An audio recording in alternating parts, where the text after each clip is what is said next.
આ છે ને 2 સેટ બનાવવામાં આવ્યા છે ગૌ માતાને જો અર્પણ કરવામાં આવે છે મિત્તલબેન તબેલાવાળાને બરાબર છે સેટનું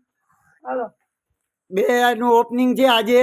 એટલે મિત્તલબેન તબેલાને અર્પણ કરવામાં આવે છે ને નેમુબેન નરસંગ કંજારિયા તરફથી અર્પણ કરવામાં આવેલ છે સમર્પણ જય ગૌ માતા રાધે રાધે રાધે રાધે હાલો આ સેટનું અર્પણ કરવામાં આવે છે જય ગૌ માતા રાધે રાધે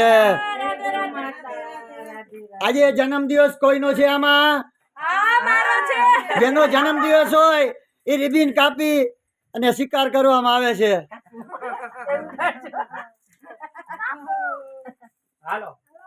જય ગૌ માતા રાધે રાધે હાલો જેનો જન્મદિવસ હોય કેક કાપે જય ગૌ માતા હાલો કેક કાપો પ્રસાદ આગે થી લે ફોટા ના પડાય